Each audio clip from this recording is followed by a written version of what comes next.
This question might be like a little bit more difficult for Quinn because 10 years ago you were like what, 5, 6? That's crazy.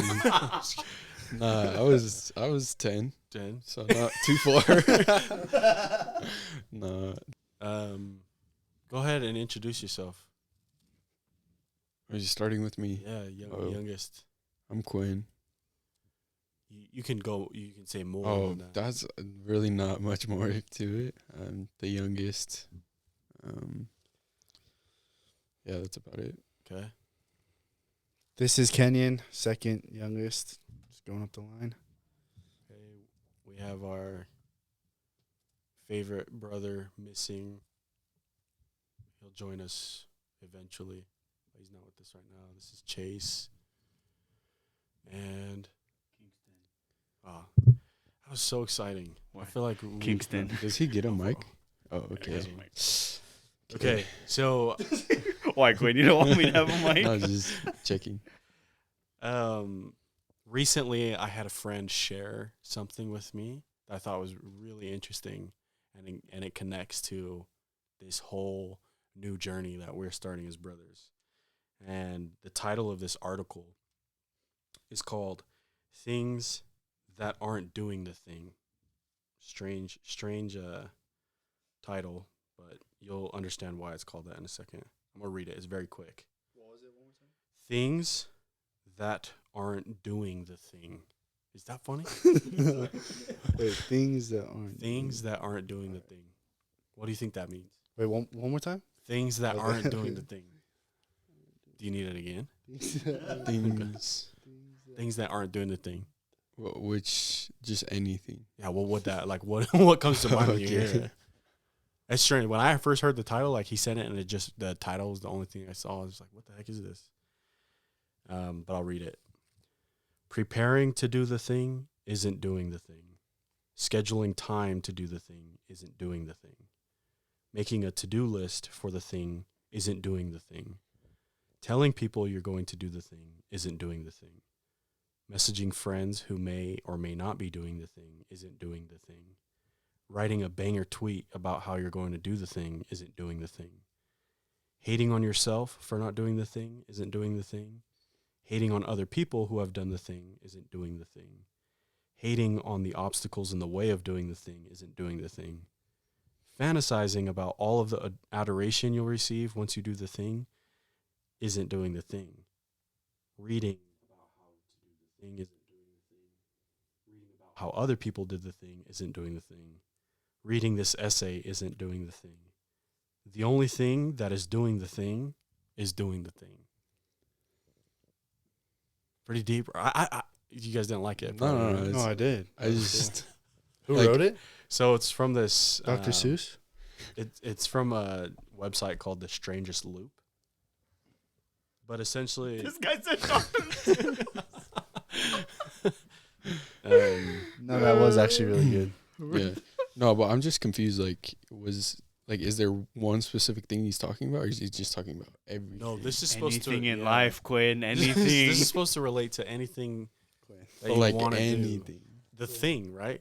And so I have a friend who's like really analyzes his life, and he's trying to. You can call picture- him out? Call him out live? He said No. friend. Yeah, just a friend. And he asked, after he shared this article, he asked, where do you want to be on your 30th birthday? Right. And so that got me thinking, but I think a really more interesting, maybe not more interesting. Okay. Yeah. I'll just say the more interesting question is, where are you now compared to 10 years ago? Right.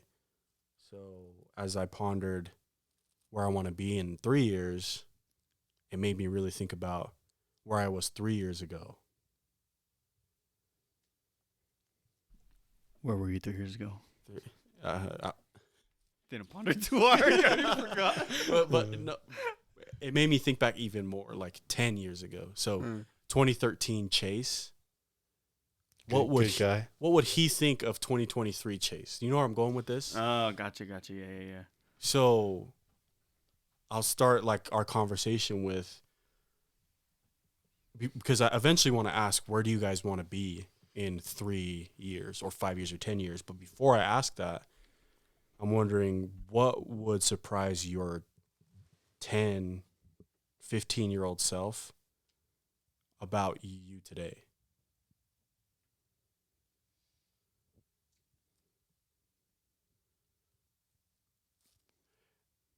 Yeah, I'm just trying to put myself 10 years ago, 5 years ago. Well, mine's pretty easy because I just had my 10-year high school reunion. So I was literally a senior in high school. But, Damn. wow. Dude. I don't know if there's anything that would surprise. nothing. I'm still kind of the same idiot. I mean, my life hasn't gone to plan, but I never had a plan, so. Yeah. So 10 years ago today, I was a senior in high school. First semester of being a senior in high school. About to finish senior football season, right? And so I was doing the same thing, trying to put myself back in those shoes.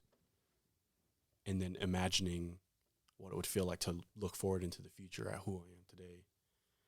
And the first thing is like, if I could see Jane and Molly and Kaylee, like I would be ecstatic, over the moon, because I knew Kaylee back then and like wanted to marry her, even though I was immature, didn't really know much about life. I think like that would have gotten me really pumped. Aside from that, I think I would be really disappointed in myself today. What do you mean? Nah, I'm just saying, like, You graduated college. barely. Degree's a degree. There's no GPA on your degree. You have a job that pays the bills. And a lot of the stuff, like, because I know you probably at this point wanted to be in your own home, right? Yeah. Is that safe to say? Yeah. But that's not a 100% in your control. Because I guess for me, I would think the same thing. I would think like seeing my wife and daughters, I'd be like, perfect. Yeah, over the moon. But that was probably the only thing when I was a senior in high school that I had planned, was that I wanted a wife and I wanted kids. I wanted a family. Like, that was it. I had no idea what job I wanted. Well, yeah, because even if you would have asked me, like, oh, what are you doing at BYU? Oh, I'm Playing rugby. I'm pre-business and I'm playing rugby. And then I took accounting 200 and I said, I am no longer pre-business. So it's like I didn't have any plan of what I wanted to do. So I think my 18-year-old self looking at my 28-year-old self would be like, oh, everything turned out fine considering, all things considered. Now, in 10 years, if I don't change a couple things, I'd probably be pretty disappointed. But again, we're in a very precarious time because I feel like our generation and the generations that will precede us more than most, I mean, like, probably the last generation to be affected by the world as much as our generation was the greatest generation.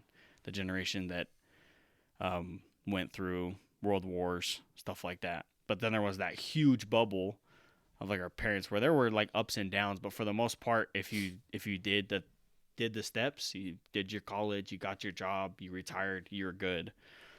You know, so it was very easy to plan out, but I feel like we live in a much more volatile world than the people of 20, 30 years ago. This question might be like a little bit more difficult for Quinn, because 10 years ago you were like, what, 5? 6? That's crazy. Nah, I was 10. 10? So not too far. No, I was just thinking about it because 5th grade? you guys were saying 10 years ago you are where I am pretty much now. Yeah. But I don't know. We can think 5 though. Yeah. So we're not this far. Kenyon, where were you 5 years ago? I was just getting to the country of Ukraine. This would be like the second week I'd be in. This would be like the second week that I've been in Ukraine. But yeah, kind of the same as you guys have said. I don't ever think that I think I made a mistake by not looking further ahead, by not looking more into the future. Like you guys had already mentioned, I knew I wanted to get married. I knew I wanted to have kids. I knew I wanted to start a family. I didn't think it would be this soon, if I'm being honest. Right out of high school, I wasn't making the best decisions, and I didn't think I'd be married I was 22 when I got married.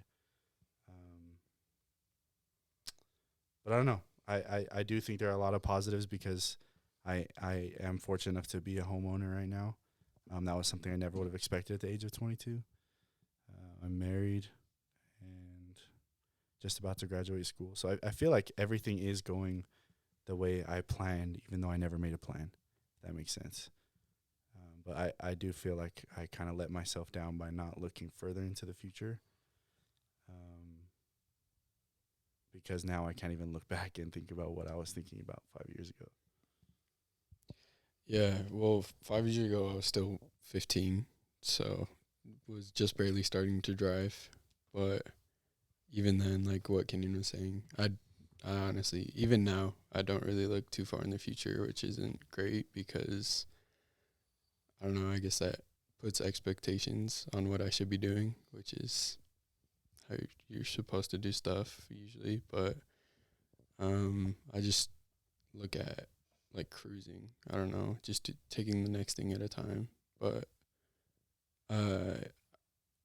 as of now, I guess 5 years ago, I obviously didn't think I'd be here right now because I didn't look forward or look far into the future. I guess I wasn't planning enough, and I obviously made decisions in those times that changed how I thought it would go now. So, I mean, which just realizing now is just how important goals and stuff are because I don't hold myself to anything. So I feel like I'd be pretty let down with myself. Not to get too sidetracked, I don't know if your guys' wives say too much, but my wife has mentioned on multiple occasions that we as a family suck at planning stuff. We're more go with the flow, which is not a bad thing at all. But I mean, Well, you two both just said it. I know Kingston mentioned it earlier, but I even feel it like it's a common thing of just not thinking ahead. Not just like the next day or the next week or planning the next month, but like what Kingston said earlier, I didn't give two thoughts about where I wanted to go with my future. It was basically I had only thought as far as going on a mission. Yeah. And then But there's like that fine line of like planning ahead and then living in the moment, right? Like there has to be some type of balance because if you're thinking too far ahead, then you are kind of like sheltering yourself from making any type of bad decisions, and so you don't give yourself as much freedom and flexibility to like adapt, right?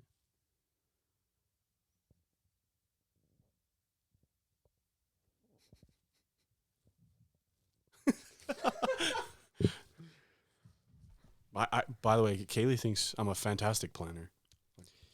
really, I highly doubt my that. wife. I was gonna say, my wife is with Kenyon's wife because she's like literally when we'd travel, we'd go anywhere. I'm just like, she's like, so what do you want to do here? And I'm like, I don't know, just walk around until we find something to do. And she's like, no, I have a whole list. You're gonna make a list too? I'm like, I guess we're just doing what you want to do then because Yeah, I don't plan. I traveling just with my pop wife's out. family was, we knew what we were doing. I don't want to be exaggerate and say like every hour we know what we're doing, but as soon as like the afternoon hit, like okay, we've got 10 minutes to be here because this is what we had planned 2 years ago was to go here at 1 p.m. when it opens and stuff like that. So I don't know. I think, and then you have us traveling as a family where mom was at the airport, like okay, like where do you guys want to go? And that's Just like with kind whatever of clothes we have. those are the habits that kind of taught Yeah. us the Yeah, because we got good experiences out of it. behavior. If they were bad experiences, I think we for sure would have changed it. But because we were going with the flow and we ended up having really good experiences. Oh, Because you of weren't there. I was gonna say, I don't know. Walking randomly around Paris trying to find a hotel for the night wasn't in the moment it was not It was fun. not Yo, me and Kenny We did did it as well. It just But like looking back, I think your mom probably had at least a little bit more. Like literally, Yeah. mom was going hotel to hotel crying, trying to Yeah. get us somewhere to stay. she'd walk in, guys, don't worry, I'm not actually crying. I'm just gonna try and cry to this guy to give us a hotel room. And the only guy that would give us that hotel room was like that Was- Mayuli guy. That Yeah. was super nice. You can stay here, but you have to be out by 8 a.m. when my manager shows My up. manager comes. But I definitely don't think it's a negative thing to like go with the flow and Well, I think it's interesting that we all three have married women who are not that way. not that way. So we have we've done the whole opposites attract thing, Yeah. and we have balance in our marriage. Because Mariah will admit, like, there are times where she's just like, "Well, my plan's done. Now what do we do?" And I'm like, "Ha, my turn. Let's go walk down some random streets and figure it out." But it's like, but it's detriment. I say detriment both ways, but there's positives, and I think it is a good thing that we were raised so much. We were all. I think it's safe to say we were all raised very different than the people that we ended up marrying. Yeah, So, it's a good thing. but yeah, it's Can be a good it's thing. positive. But yeah, and I guess part of it is just like the faith thing. I was like, okay, if I just do everything I'm supposed to do in my life, then it's gonna work out somehow. Yeah. And I mean, for the most part, it has. I have my family. I have a job that pays the bills. I get to have fun. Christ hasn't come yet. I've been told that my whole life that he was gonna be here. That's another reason why I didn't plan. Everyone's like, "Oh, the second's coming. He's coming while you're on Earth." Like, so why should I plan for the future if he's gonna come? But no. Yeah. So what maybe we've talked about like what we thought we were going to become or what we didn't think because we weren't thinking. But like what opinions have changed over the last 10 years after, because I think last time we spoke it's been 10 years since we were all under the same roof as a family. Yeah, because it would have been. This is the year I left for my mission. Yeah, 2013. Yeah, I was in Hawaii 10 years ago. So now 10 years forward, now that we've had like a chance to kind of like begin to think about ourselves and our relationships and our life, like, do you guys have opinions that have changed? I think the biggest one that I could think of is, adults never really knew what they were doing. Like your whole life, you just trust adults all the time. I trusted that you would be there eventually. Like, Yeah. And then, like, now that I'm an adult and even looking at people that are still older than me, I'm like, bro, everyone's just trying to figure it out. Like, it's just, no one knows what they're doing. It's all fake it till you make it for, like, 98% of the people out there. And unfortunately, I'm not part of that 2%, so I just do the same thing. And I think it's interesting because we talked about this in one of the other episodes recorded where parents like hide, like, is it good that parents hide the difficult times oh yeah, and help as you as a child live in kind of like the perfect world? But I don't know if it's a product of how we were raised, but I'm definitely not raising. I've tried to make it a point to not raise my daughters like that. Like if something's up, I'm just like, hey, there's some crap going on. Either someone's in the hospital or someone's this. We need to pray for them, blah, blah. But, like, always include the faith aspect. And, but, yeah, I always let Mona knows because she'll call me all the time, say that I'm not very smart sometimes. And I say, yeah, you're right. Daddy's not very smart sometimes because Daddy doesn't know everything. So just remember that. Sometimes you might know more than Daddy knows. So dang, she calls you out like that. she does call me out, so she must be my daughter. But yeah, that's one thing I learned. I don't know if my opinions have changed very much. Yeah, I don't think mine have either. really? I mean, obviously, I feel like no matter how old we are, we will still mature. Like that's just you just continue to mature as life goes on. So I do feel like I've matured, but as far as opinions go, nothing's really changed. I can't think of anything. Well, and I in this think whole part of time. it is if you, I haven't changed in my overall religious and moral perspective.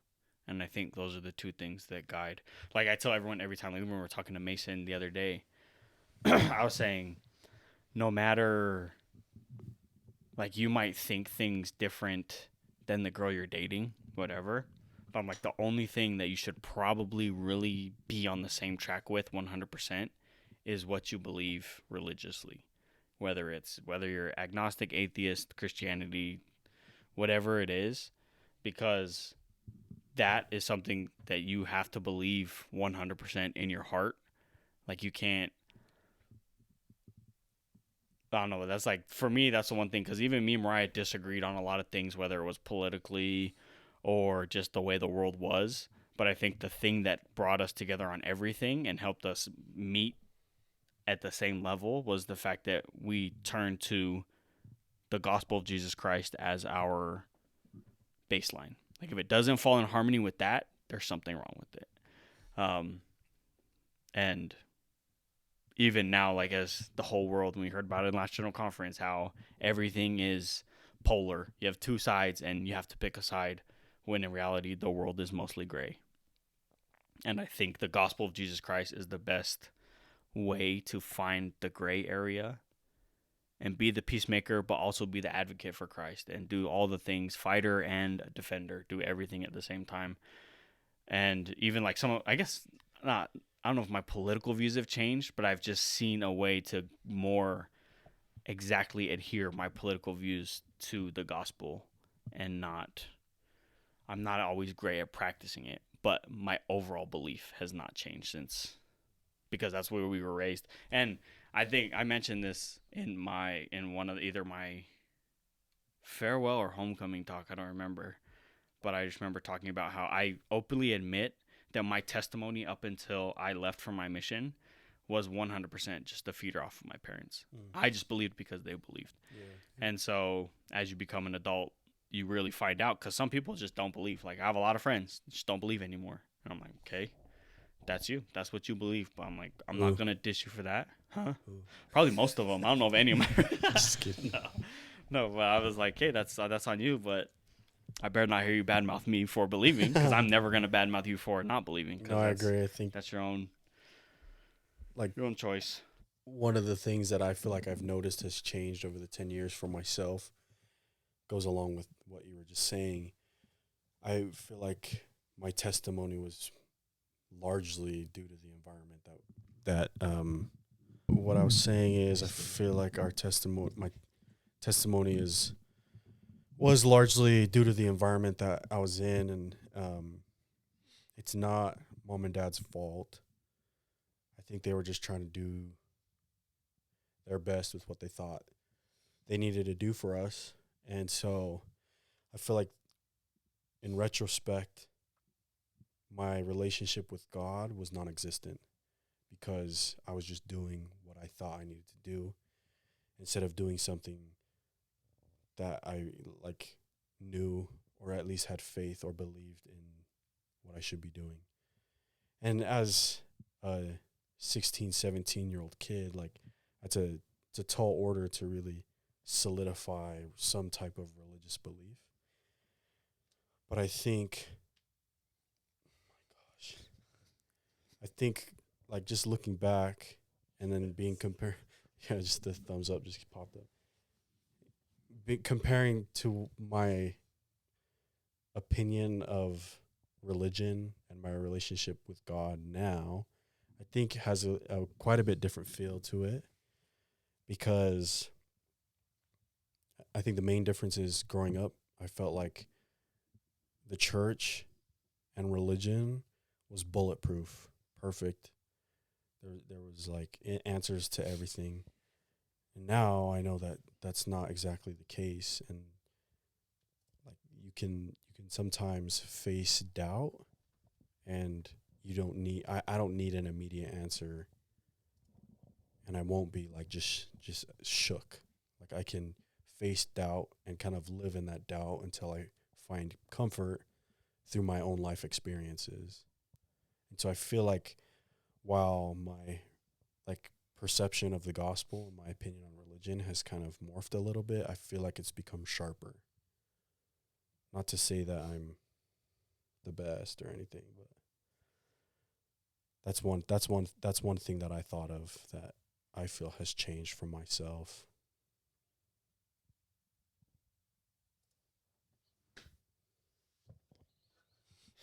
Any changes since you were 5? Not really, to be honest. You made a good point, Quinn. Like you're in the heat. You're in the heat of like the decade of decisions. But what's crazy is, I don't think I would give Quinn any other advice than what I had when I was his age. Like I would tell him probably don't stress to like do what you know you're supposed to do, advance yourself, better yourself. But don't put so much But pressure. don't put so much pressure on, Yeah. because I saw a lot of dudes friggin' just get burnt out when they were so set. Like, I got to get ready for med school. I got to take my this, and it's just like you stop enjoying life, and then your whole life goes to crap. But I mean, like again, balance is pretty big. So I would say have a rough outline, but don't feel so bad if you miss a mile marker. Which I think you're pretty good at. Like, it's like you don't get everything perfect, so just You do great, Quinn. figure it out, dude. So that was heavy. Pick it up. Pick it up. Anything else? Let's talk about the Oh, that conflict was in the only Israel. You like had a whole list of questions. Those were great questions. Those were great questions. Yeah. That was I just thought there were more. There is more, but I just wanted to take a breath from the heaviness for a yeah. second. We can dive right back in. So what is the best? What is the most important thing you've learned thus far in your life? It's a big question. We'll probably steer away from that one. Yeah, let's do it. Yeah. Sorry. Okay.